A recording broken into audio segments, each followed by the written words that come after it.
Ce matin, nous regardons Apocalypse 15 et Apocalypse 16 et je vous propose de lire ensemble Apocalypse 15 tout d'abord. Si vous voulez bien vous tourner avec moi dans ce passage, lisons ensemble. Puis je vis dans le ciel un autre signe, grand et extraordinaire. 7 anges qui tenaient 7 fléaux, les derniers, car la colère de Dieu s'accomplit par eux. Je vis aussi comme une mer de verre mêlée de feu. Ceux qui avaient vaincu la bête, son image et le nombre de son nom étaient debout sur cette mer, tenant des harpes de Dieu. Ils chantaient le cantique de Moïse, le serviteur de Dieu, et le cantique de l'agneau, en disant « Tes œuvres sont grandes et extraordinaires, Seigneur Dieu Tout-Puissant. Tes voies sont justes et véritables, Roi des nations. Qui pourrait ne pas te craindre, Seigneur, et rendre gloire à ton nom? Oui, toi seul, tu es saint, et toutes les nations viendront t'adorer parce que tes actes de justice ont été révélés. » Après cela, je regardai, et le temple, le tabernacle du témoignage, fut ouvert dans le ciel. Les 7 anges qui tenaient les 7 fléaux sortirent du temple. Ils étaient revêtus d'un lin pur, éclatant, et portaient des écharpes en or autour de la poitrine. L'un des 4 êtres vivants donna aux 7 anges 7 coupes d'or pleines de la colère du Dieu qui vit au siècle des siècles. Le temple fut rempli de fumée à cause de la gloire de Dieu et de sa puissance. Et personne ne pouvait entrer dans le temple tant que les 7 fléaux des 7 anges n'étaient pas accomplis. Amen. Puis je vis dans le ciel un autre signe, grand et extraordinaire. Nous avons regardé plusieurs de ces signes dans les passages précédents que Jean est en train de voir. Et ici, il voit un autre signe, grand et extraordinaire. 7 anges qui tenaient 7 fléaux, les derniers, car la colère de Dieu s'accomplit par eux. En regardant ce chapitre 15, je veux vous rappeler, comme je l'ai déjà fait à de nombreuses reprises, que les choses décrites dans l'Apocalypse ne se passent pas de manière purement chronologique. Si on regarde le chapitre 14 que nous avons vu la semaine dernière, la fin du chapitre 14 parle sans doute de la bataille d'Armageddon, qui va être à nouveau décrite à la fin du chapitre 16. Ici, au début du chapitre 15, nous faisons un petit retour en arrière pour décrire certaines choses avec un autre regard, avec plus de détails.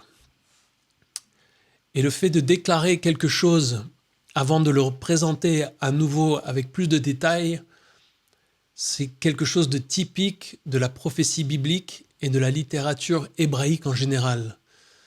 Si vous voulez un exemple, au tout début de la Bible, par exemple, si vous lisez Genèse 1 à 2, 2, 7, il y a ensuite un retour en arrière au chapitre 2 jusqu'au verset 25 avec une autre perspective. Il y en a plein dans la Bible comme ça. Et dans ce livre de l'Apocalypse, on peut revenir à plusieurs endroits, par exemple au chapitre 6, où dans ce qu'on lit, les chapitres 6, les versets 12 à 17, on a une description de la fin des choses, la toute fin, où le ciel se noircit, les étoiles disparaissent et tout s'enroule comme un rouleau. Mais ensuite, les chapitres qui suivent vont faire des développements de ce qui s'est passé avant ce qu'il y a eu dans le chapitre 6. Et donc comme ça, on arrive plusieurs fois à la fin, mais on revient plusieurs fois pour voir d'autres choses avec des détails qui précisent les choses qui se passent juste avant la fin. Ici, nous avons donc 7 anges et 7 fléaux. Ces 7 fléaux sont la fin du jugement de Dieu sur un monde qui désobéit et s'oppose même à lui. Ça rejoint une idée et une citation du Lévitique 26. Et dans ce chapitre du Lévitique, c'est une idée qui est répétée 4 fois. On peut lire par exemple le Lévitique 26, 21. « Si vous me résistez et ne voulez pas m'écouter, je vous frapperai 7 fois plus, conformément à vos péchés. » Et ici, ces fléaux qui nous parlent de l'accomplissement de la colère de Dieu, il s'agit encore une fois, nous en avons parlé la semaine dernière, de cette colère thumos, qui est une colère passionnée, une fureur. Ce n'est pas la colère calme et réfléchie qui est le plus souvent décrite dans le Nouveau Testament. On pourrait dire que Dieu permet à sa sainte colère de se lâcher. Ici, face à ce monde rebelle qui a poussé sa patience au bout du bout. Encore une fois, Dieu ne perd pas le contrôle, mais il y a un autre aspect dans sa colère ici. Et cette colère, elle s'accomplit. Il est intéressant de lire dans d'autres traductions, dans la nouvelle, le Nouveau Français courant ou la Parole de vie, on peut lire « Ce sont les derniers fléaux car ils sont l'expression finale de la colère de Dieu » ou « En effet, la colère de Dieu va s'arrêter avec eux ». Et le mot grec dans le texte ici, « tétélesté », nous rappelle les mots de Jésus sur la croix qui disait « tétélestai » dans Jean 19, 30. Tout est fini. La colère de Dieu s'accomplit, s'achève, a lieu complètement ici. Dieu est en train de finaliser quelque chose. Puis verset 2, « Je vis aussi comme une mer de verre mêlée de feu. Ceux qui avaient vaincu la bête, son image et le nombre de son nom, étaient debout sur cette mer, tenant des harpes de Dieu. Nous avons déjà vu cette mer de verre devant le trône de Dieu au chapitre 4, mais ici le feu du jugement de Dieu s'y reflète. » Un certain commentateur, Valvord, a écrit que cette mer de verre reflète la gloire de Dieu. Et le fait qu'elle soit comme du cristal nous parle de la sainteté de Dieu. Ici, le feu qui est mêlé évoque le jugement qui procède de la sainteté divine. C'est quelque chose à noter. Ici, on a une imagerie qui nous rappelle l'Exode et la traversée de la mer Rouge.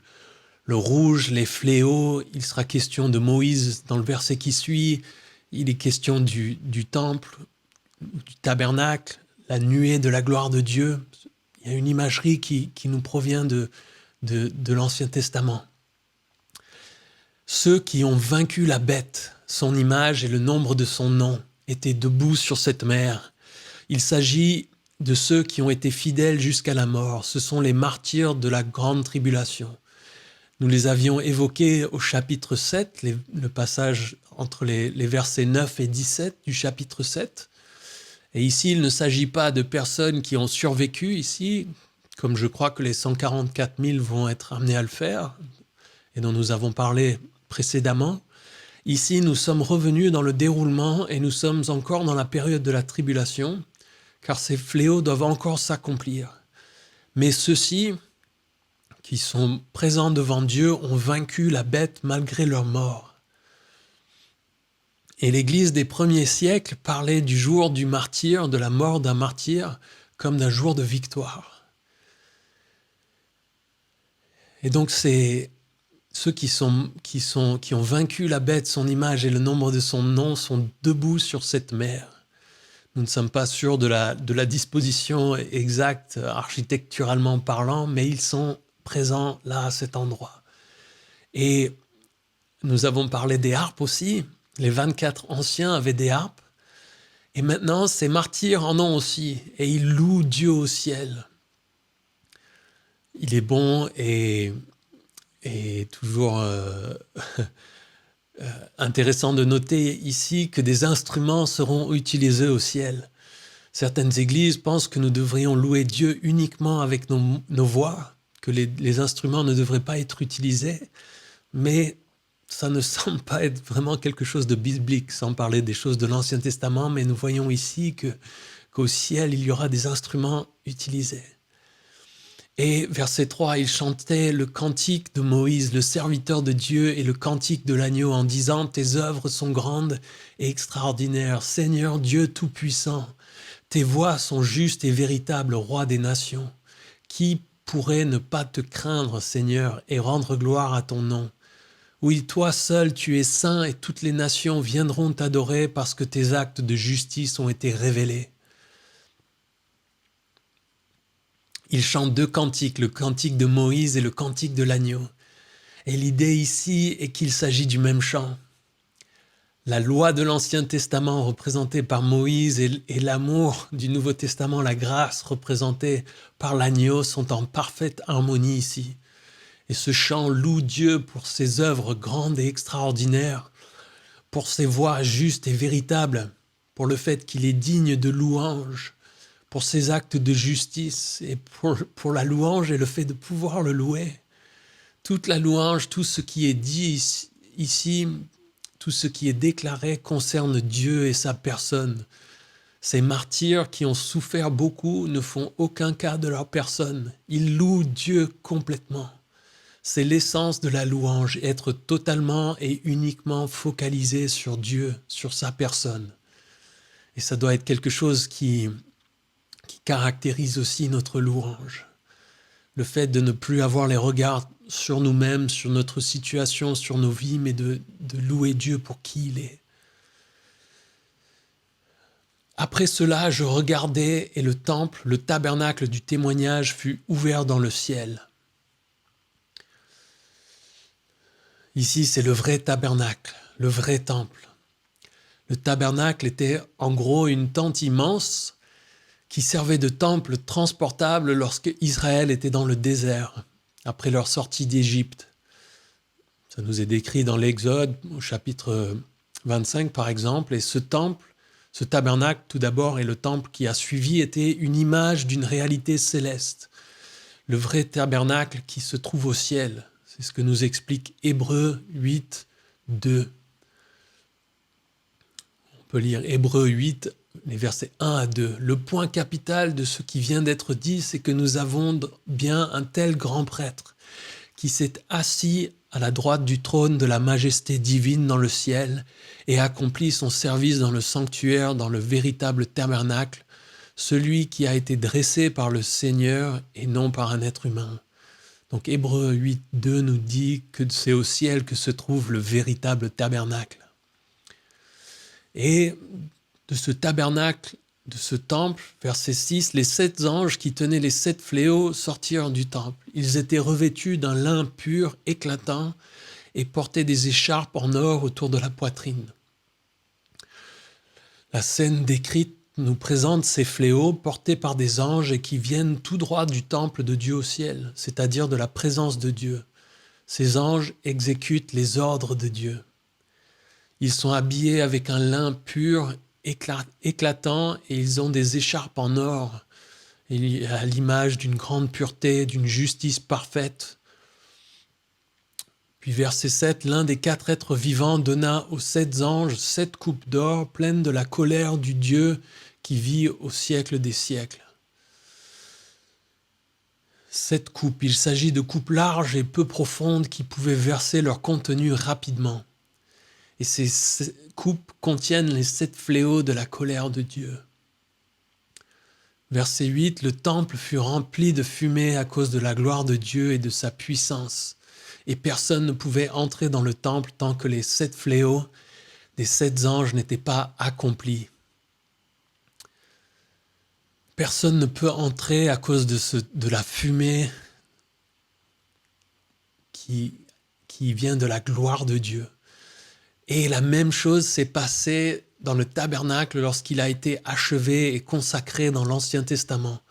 La gloire de Dieu, ce qu'on appelle la Shekinah, en hébreu, remplit alors ce tabernacle terrestre et personne ne put y rentrer non plus. Nous trouvons cette explication dans l'Exode, chapitre 40, les versets 34 à 35. Alors la nuée couvrit la tente de la rencontre et la gloire de l'Éternel remplit le tabernacle. Moïse ne pouvait pas entrer dans la tente de la rencontre parce que la nuée restait dessus et que la gloire de l'Éternel remplissait le tabernacle. Et donc la même chose se produit ici et il faut que ces fléaux s'accomplissent. Encore une fois, c'est la fin, tout est irréversible, disons, même si ça l'était déjà et que nous l'avons déjà dit. Et puis nous arrivons au chapitre 16. Lisons ensemble le chapitre 16. Puis j'entendis une voix forte qui venait du temple et disait aux 7 anges, « Allez verser sur la terre les 7 coupes de la colère de Dieu. » Le premier ange partit et versa sa coupe sur la terre, et un ulcère mauvais et douloureux frappa les hommes qui portaient la marque de la bête et qui adoraient son image. Le deuxième ange versa sa coupe sur la mer et elle devint du sang, comme le sang d'un mort. Tous les êtres vivants qui étaient dans la mer moururent. Le troisième ange versa sa coupe sur les fleuves et sur les sources d'eau et ils devinrent du sang. Alors j'entendis l'ange en charge des eaux dire « Tu es juste, toi qui étais, toi le saint, parce que tu as exercé ce jugement. Ils ont versé le sang des saints et des prophètes et tu leur as donné du sang à boire, ils le méritent. » Et j'entendis de l'autel une voix qui disait « Oui, Seigneur Dieu Tout-Puissant, tes jugements sont vrais et justes. » Le quatrième ange versa sa coupe sur le soleil et il lui fut donné de brûler les hommes par son feu. Les hommes furent brûlés par une grande chaleur et ils blasphémèrent le nom du Dieu qui a autorité sur ces fléaux. Ils ne changèrent pas d'attitude pour lui rendre gloire. Le cinquième ange versa sa coupe sur le trône de la bête et son royaume fut plongé dans les ténèbres. Les hommes se mordaient la langue de douleur et ils blasphémaient le Dieu du ciel à cause de leurs douleurs et de leurs ulcères. Ils ne se repentirent pas de leurs actes. Le sixième ange versa sa coupe sur le grand fleuve l'Euphrate et le fleuve s'assécha pour préparer la voie aux rois qui viennent de l'Orient. Je vis sortir de la gueule du dragon, de la gueule de la bête et de la bouche du prétendu prophète 3 esprits impurs semblables à des grenouilles. Ce sont des esprits de démons qui accomplissent des signes miraculeux et qui vont vers les rois de toute la terre afin de les rassembler pour la bataille de ce grand jour du Dieu Tout-Puissant. Voici, je viens comme un voleur. Heureux celui qui reste vigilant et qui garde ses vêtements afin de ne pas marcher nu et de ne pas laisser voir sa honte. Ils les rassemblèrent à l'endroit appelé en hébreu Armageddon. Le septième ange versa sa coupe dans l'air et du temple sortit une voix forte. Elle venait du trône et dit « C'est fait ». Et il y eut des éclairs, des voix, des coups de tonnerre et un grand tremblement de terre, tel qu'il n'y en avait jamais eu de pareil depuis que l'homme est sur la terre. La grande ville fut divisée en 3 parties et les villes des nations s'écroulèrent.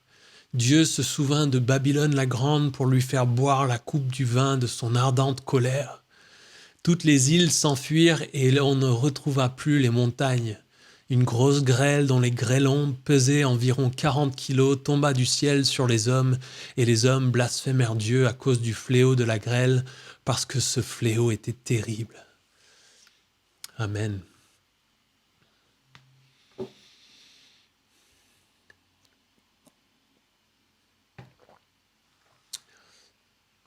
Une voix forte vient du temple et dit aux 7 anges « Allez verser sur la terre les 7 coupes de la colère de Dieu. » Personne ne peut entrer dans le temple, donc Dieu fait entendre sa voix pour initier et lancer ces terribles fléaux. Il leur dit « Allez verser sur la terre les 7 coupes de la colère de Dieu. » Dans Apocalypse 11, il était question de 3 malheurs qui correspondaient aux trompettes 5, 6 et 7. Et les 2 précédents malheurs étaient les sauterelles qui pouvaient torturer les hommes, dans Apocalypse 9, verset 3 notamment. Puis, le deuxième malheur, c'était ces 4 anges accompagnés d'une grande armée qui sont décrits dans Apocalypse 9, les versets 15 et 16 notamment. Et ces 7 fléaux sont le 3e malheur. Et je crois que ces 7 fléaux se produisent juste avant le retour de Jésus, juste avant la fin de la période de 7 ans de la grande tribulation. Et certains pensent que ces 7 fléaux qui sont décrits dans la suite sont symboliques. Nous n'arrivons peut-être pas à pleinement comprendre ce qui est décrit, mais le jugement de Dieu sur la terre ne sera pas un jugement purement symbolique. Pour ce passage, il y a aussi ceux qui essayent d'interpréter l'Apocalypse de manière historique, qui essaient de dire que ce sont des choses qui se sont produites dans l'histoire, mais c'est très compliqué. Et notamment ce passage, le fait que ces fléaux se déversent sur la terre de manière générale, leur pose un problème, et ils doivent essayer de diviser, de dire sur la terre, ça veut plutôt spécifier une partie de la terre ou un certain peuple, ou certains pensent qu'il s'agit de l'Empire romain. Dans l'histoire, certains ont pensé que c'était le clergé de l'Église catholique, par exemple, et souvent ça devient très subjectif, et on essaie d'appliquer ces fléaux à des groupes qu'on n'aime pas ou des groupes qui ont fait certaines choses mauvaises dans l'histoire. Pour moi, je crois vraiment qu'il s'agit de quelque chose dans le futur qui doit encore se produire et qui va être plutôt littéral, comme je l'ai déjà dit pour notre interprétation de ce livre de l'Apocalypse. Verset 2. Le premier ange partit et versa sa coupe sur la terre. Et un ulcère mauvais et douloureux frappa les hommes qui portaient la marque de la bête et adoraient son image. Première coupe, premier fléau. Ceux qui portent la marque de la bête, qui adorent son image, sont frappés par un ulcère douloureux. Ce que c'est exactement, je ne sais pas, mais il y a l'idée que c'est quelque chose de douloureux, de mauvais. Verset 3. Le deuxième ange versa sa coupe sur la mer et elle devint du sang, comme le sang d'un mort. Tous les êtres vivants qui étaient dans la mer moururent. Deuxième coupe, deuxième fléau. Quelque chose ici arrive à la mer qui est frappée de manière complète. Tous les êtres vivants dans la mer meurent. Il s'agit ici de quelque chose de différent de ce qui a été annoncé dans Apocalypse 8, les versets 8 et 9, où il est question d'une partie de la mer et des océans qui est contaminée. Ici, il y a vraiment quelque chose de complet. Alors, s'agit-il de sang littéral ou de quelque chose comme le sang ? Je n'en suis pas sûr, mais il y a l'idée de quelque chose d'horrible comme le sang d'un mort. Et puis, verset 4, le troisième ange versa sa coupe sur les fleuves et sur les sources d'eau, et il devint du sang. Troisième coupe, troisième fléau. Comme pour ce qui procède, il y a ici une contamination complète des eaux douces. Ce n'est pas l'événement décrit dans Apocalypse 8, les versets 10 et 11, où il avait été question de quelque chose d'amer. Ici, il y a quelque chose de partiel. Ici, il y a quelque chose de complet. Et il s'agit encore une fois de sang, comme ce qui est décrit avant. Et nous comprenons que si les mers et les sources d'eau potable sont frappées comme ça de manière complète, l'homme ne pourra pas subsister très longtemps. Le retour de Jésus doit arriver très bientôt. Verset 5. Alors j'entendis l'ange en charge des eaux dire « Tu es juste, toi qui es et qui étais, toi le saint, parce que tu as exercé ce jugement. Ils ont versé le sang des saints et des prophètes et tu leur as donné du sang à boire, ils le méritent. » Ici, nous avons une sorte de vengeance. L'ange dit qu'ils ont versé le sang des justes, des saints et des prophètes, et qu'il est donc juste qu'ils aient du sang à boire en récompense. Certains commentateurs notent également qu'ils ont refusé de boire l'eau vive que Dieu leur offrait en Jésus par sa grâce et qu'ils récoltent donc logiquement la mort à boire. Cette description, elle glace le sang. Mais Dieu est juste. La justice de Dieu est juste, pure et appropriée. Dieu n'est pas quelqu'un qui perd le contrôle et qui va au-delà de ce qui est juste et approprié dans ses jugements et dans sa punition. Verset 7, j'entendis de l'autel une voix qui disait « Oui, Seigneur Dieu Tout-Puissant, tes jugements sont justes, sont vrais et justes. » Cette voix qui provient de l'autel, s'agit-il d'un ange? De la voix, peut-être qu'il s'agit du témoignage des martyrs qui se trouvent sous l'autel, dont il est question dans Apocalypse 6, 9. S'agit-il des prières des saints, dont il est question dans Apocalypse 8, les versets 3 à 5, et où on voit les prières des saints qui montent jusque cet autel. Certains commentateurs disent, est-ce qu'il s'agit peut-être de l'autel de Dieu, la croix, où Dieu a montré son jugement ainsi qu'une manière d'éviter sa colère qui parle, entre guillemets? Nous ne savons pas, mais toujours est-il que cette voix, ce qu'elle dit est vrai. Seigneur Dieu Tout-Puissant, tes jugements sont vrais et justes. Puis au verset 8, le 4e ange versa sa coupe sur le soleil et il lui fut donné de brûler les hommes par son feu. 4e coupe, 4e fléau. Le soleil, qui est normalement une bénédiction pour l'humanité, va devenir ici un fléau, une punition. Les hommes vont être brûlés par un soleil trop fort suite à cette coupe. Verset 9, les hommes furent brûlés par une grande chaleur et ils blasphémèrent le nom du Dieu qui a autorité sur ces fléaux. Ils ne changèrent pas d'attitude pour lui rendre gloire. Les hommes qui sont brûlés blasphèment le nom de Dieu, ils insultent Dieu pour ce qu'ils sont en train de vivre. Ils refusent de reconnaître ce que le ciel, les anges et les saints reconnaissent, que les jugements de Dieu sont justes, vrais et appropriés.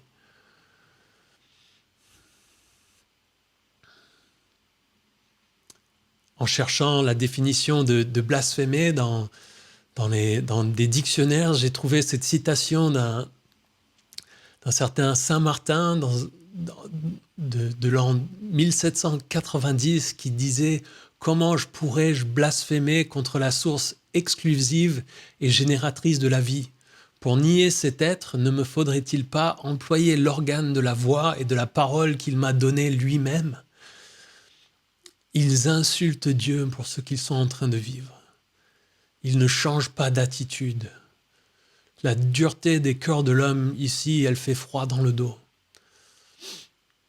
Parfois, nous pensons, nous espérons que le jugement de Dieu fera changer d'avis les hommes. Mais ce n'est pas le cas. Ceux qui ne reçoivent pas la grâce de Dieu ne seront pas gagnés par son jugement. Le 5e ange versa sa coupe sur le trône de la bête et son royaume fut plongé dans les ténèbres.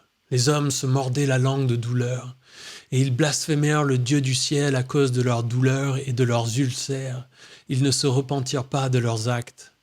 5e coupe, 5e fléau. Le royaume de la bête est plongé dans les ténèbres. S'agit-il ici de quelque chose de symbolique ou d'un noir littéral? Certains suggèrent qu'il s'agit d'une nuit politique avec une anarchie dans les systèmes du pouvoir, avant les fléaux qui vont suivre, avec, on pense, une invasion militaire et une chute irréversible de cet état politique. Mais il pourrait s'agir, évidemment, je crois, de quelque chose de littéral aussi. Ça rejoindrait le fléau de l'Exode. Exode 10, 21 à 22 nous décrit que même cette obscurité qui était venue sur l'Égypte, qu'à ce moment-là, les hommes pouvaient même le ressentir. Et je pense qu'ici, il va y avoir quelque chose de similaire. Et les hommes se mordent la langue de douleur. C'est une expression qui saisit nos cœurs, qui nous fait frémir. Il s'agit comme d'un avant-goût de l'enfer. Mais ils continuent d'insulter Dieu pour ce qu'ils subissent et ils refusent de se repentir. Au moment même où l'homme devrait se repentir et arrêter de pécher, il fait le contraire. Il s'y attache encore plus et augmente le nombre de ses péchés. Ça me fait penser à mes sentiments parfois en tant qu'enfant ou jeune, ou parfois en tant qu'adulte, où mes parents me punissaient pour quelque chose. Et mon désir était alors de faire encore plus de mauvaises choses comme pour me venger ou montrer ma colère.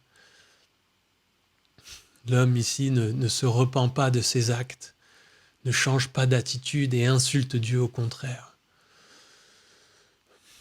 Il refuse de se repentir. Il refuse de rendre gloire à Dieu. La vraie repentance rend gloire à Dieu en reconnaissant la justice de Dieu et le bien fondé de ses jugements, alors même que l'homme est condamné. Se repentir vraiment, ça veut dire de reconnaître que nos péchés sont graves et de dire oui, Dieu, ces péchés sont graves et ils méritent une punition juste de ta part. Est-ce que nous nous repentons ainsi? Est-ce que nous reconnaissons le péché pour ce qu'il est? Une rébellion envers Dieu est quelque chose qui mérite les flammes de l'enfer. Si ce n'est pas le cas, nous devons nous repentir de comment nous nous repentons. Une vraie repentance amène une grande humilité et nous aide à aimer nos frères et sœurs dans l'Église ainsi que ceux du dehors. Nous avons parlé précédemment de l'importance de réfléchir à l'enfer et tout ce que l'enfer représente et entraîne. Et de la même manière, nous devons aussi réfléchir et méditer sur le péché et sur combien nos péchés méritent l'enfer. Quand nous faisons ça, bien que ça ne soit pas le plus agréable, combien plus douce et agréable est alors la grâce de Dieu et le salut par la foi en Jésus-Christ. Combien c'est merveilleux et incroyable que Jésus soit mort pour moi, pour mes péchés qui méritaient l'enfer, le jugement de Dieu. Quelle grâce et quelle joie! Si je pèse vraiment le poids de mon péché, de ma rébellion, combien est-ce que alors je devrais avoir envie d'en parler aux autres? Combien ça devrait changer ma manière de leur parler de cette grâce? Sans arrogance, sans fierté mal placée. Non, c'est Jésus-Christ, c'est grâce à lui. Et il est digne de louange. Les jugements de Dieu sont justes et vrais. C'est merveilleux. Alors que nous méritons la mort, nous méritons l'enfer. Gloire soit rendue à notre Dieu qui nous a donné un moyen d'y échapper. C'est cette parabole de Jésus qui explique que l'homme vient et se frappe la poitrine en disant « Moi qui suis pécheur, pardonne-moi ». Qu'en tant que chrétiens, nous ne venions jamais à Dieu en disant « Oui, condamne ce monde, regarde combien ce monde est dans le péché ». Non, merci Dieu, quelle humilité, quelle joie, quel fruit de douceur, quel parfum agréable ces choses devraient produire dans nos vies, de réaliser ce à quoi nous échappons grâce au sacrifice de Jésus. C'est quelque chose que je vous invite à méditer, sur lequel je vous invite à réfléchir. Le 6e ange versa sa coupe sur le grand fleuve, l'Euphrate, et le fleuve s'assécha pour préparer la voie aux rois qui viennent de l'Orient. L'Euphrate s'assèche.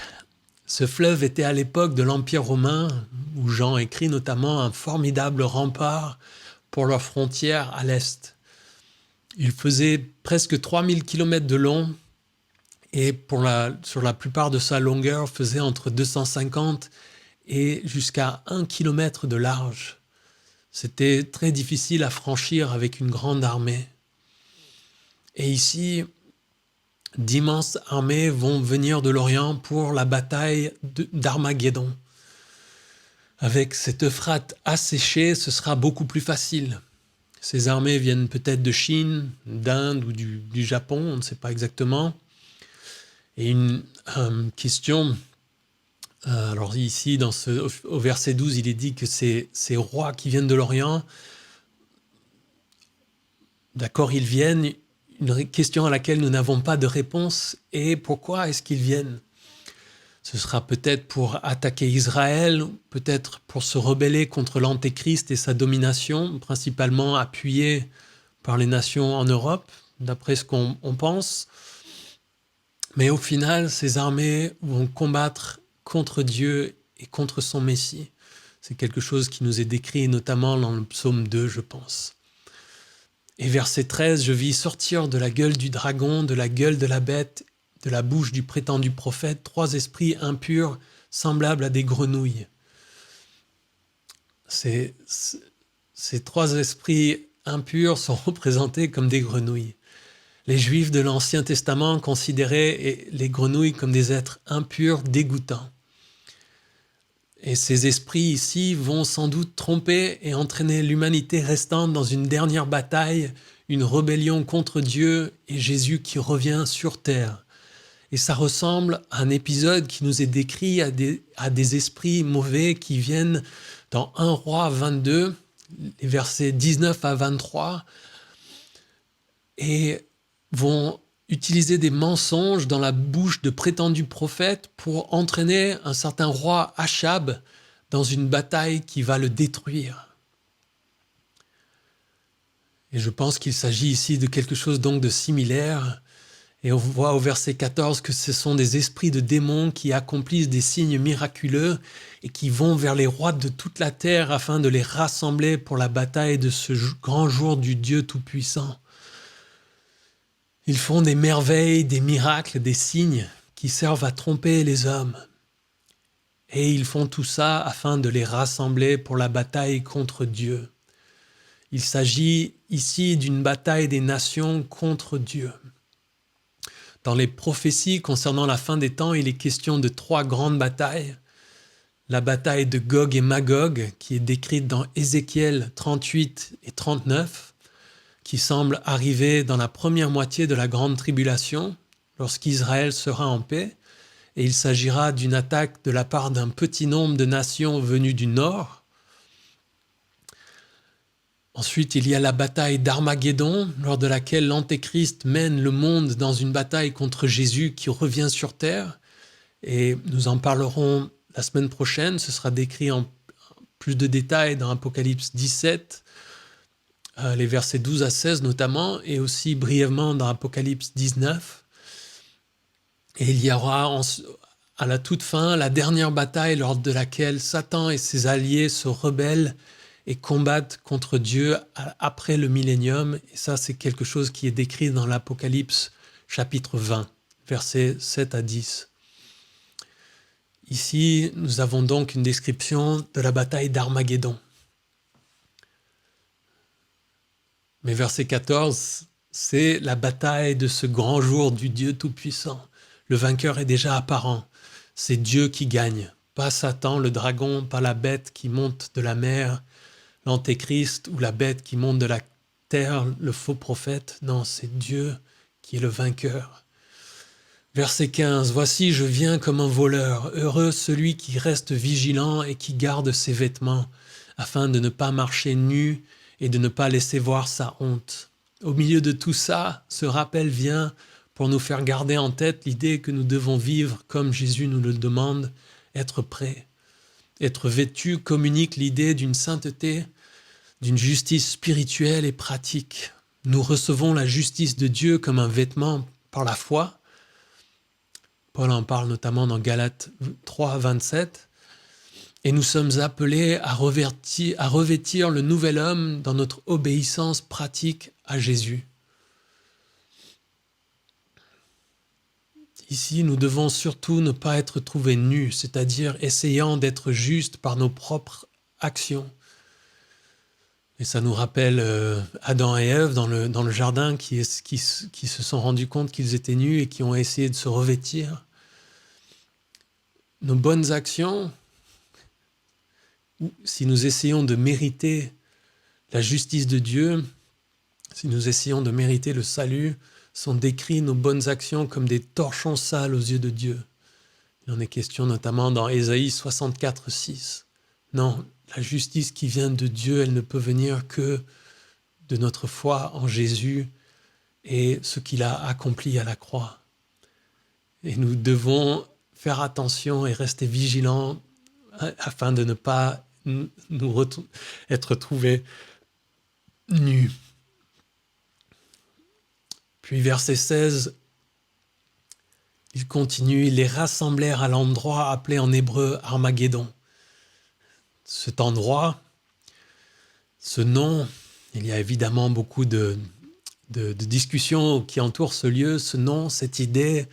Il y a eu des films autour de ça. C'est là aussi quelque chose qui a influencé, qui est présent dans la culture générale du monde. Au niveau de l'étymologie, il s'agit de Ar Megiddo, c'est ce qui se traduit par la montagne de Megiddo.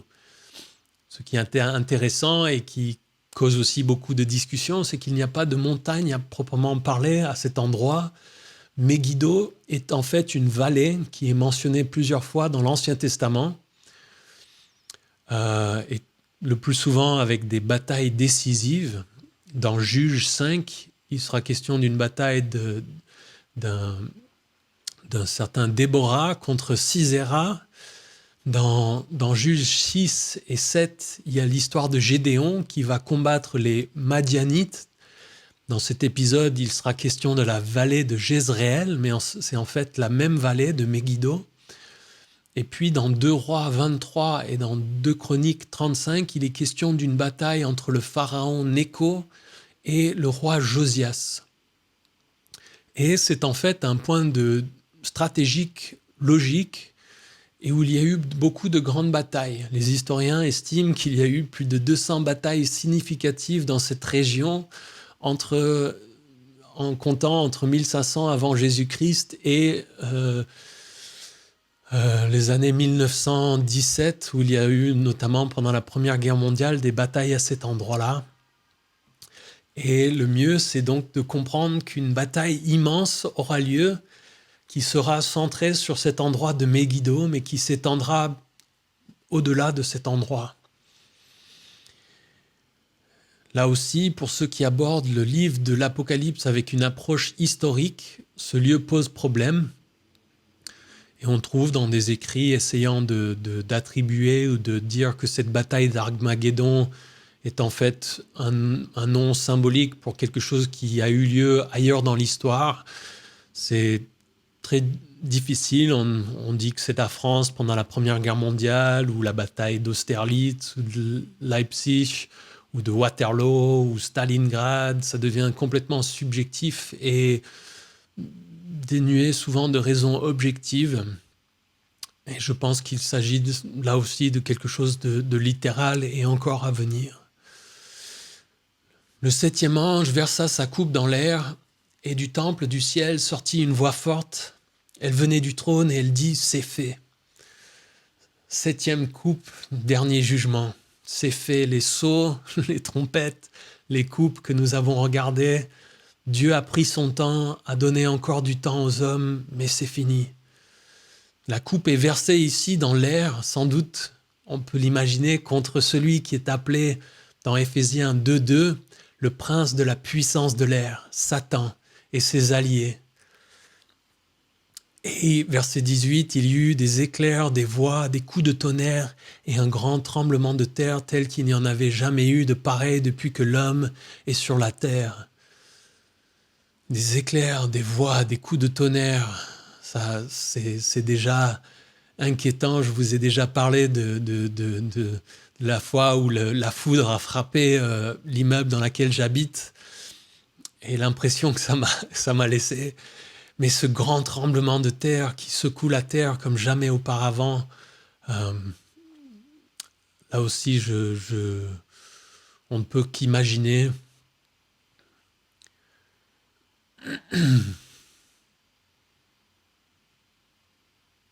Dans Hébreux 12, verset 26, il est dit « Lui dont la voix avait alors ébranlé la terre, il a maintenant fait cette promesse. Une fois encore, je fais trembler non seulement la terre, mais aussi le ciel. » Et ce passage dans Hébreux 12, verset 26, c'est une citation d'Agé 2, verset 6, et sans doute, je pense, une référence à ce grand tremblement de terre et ces choses qui se produisent à la toute fin de ces épisodes de la grande tribulation. Et verset 19, la grande ville fut divisée en 3 parties et les villes des nations s'écroulèrent. Dieu se souvint de Babylone la grande pour lui faire boire la coupe du vin de son ardente colère. Babylone, la grande ville. La chute de Babylone est décrite en plus de détails dans Apocalypse 17 et 18. Donc nous n'allons pas nous attarder dessus ce matin, mais ici nous voyons que Dieu lui fait boire la coupe du vin de son ardente colère.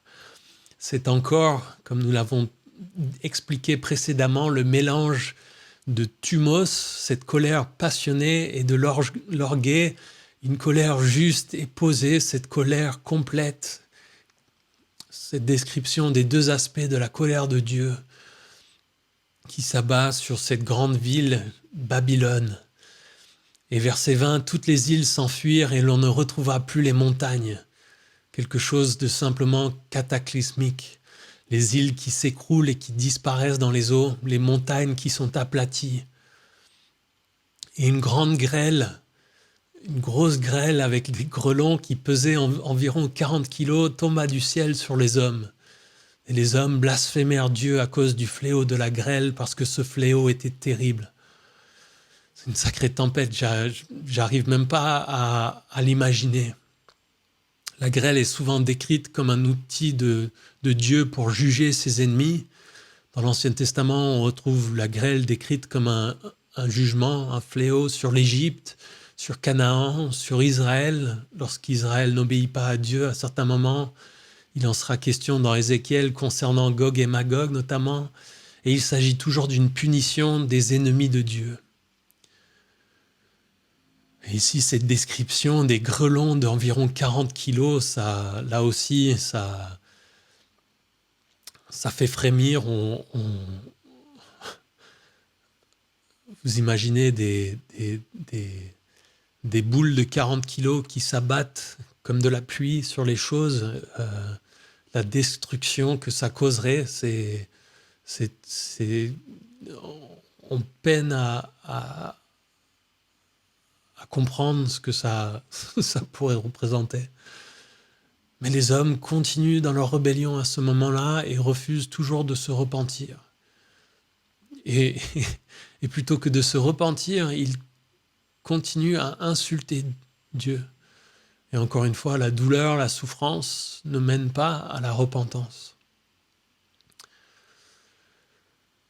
Ce grand chapitre 16, grand parce qu'il décrit la grande ville, une grande chaleur, une grande rivière, un grand tremblement de terre, une grande grêle, de grands fléaux, un Dieu qui a une grande voix, qui est le plus grand Dieu, qui décrit son grand jour.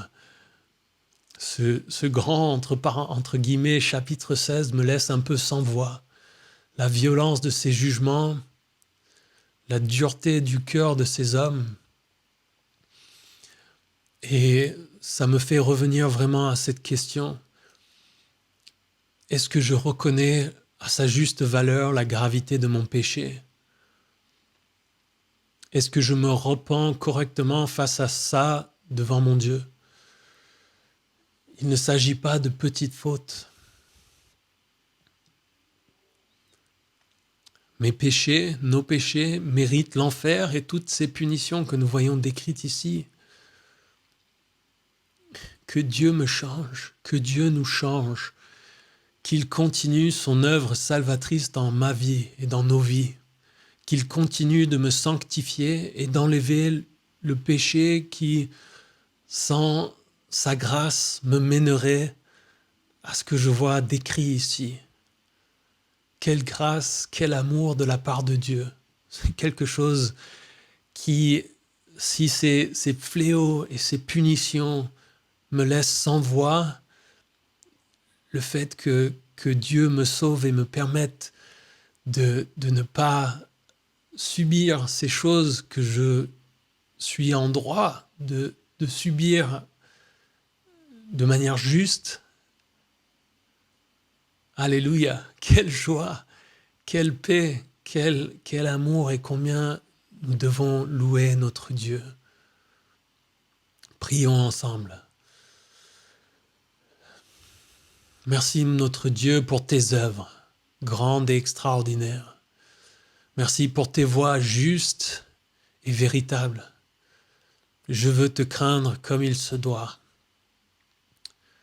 Tu es digne de louange, tu es saint, et tes actes de justice méritent aussi ma louange. Gloire à toi, notre Dieu, gloire à toi. Nous voulons te rendre toute la gloire. Nous voulons te louer, tu en es digne. Entendons, nous prions. Amen. Amen.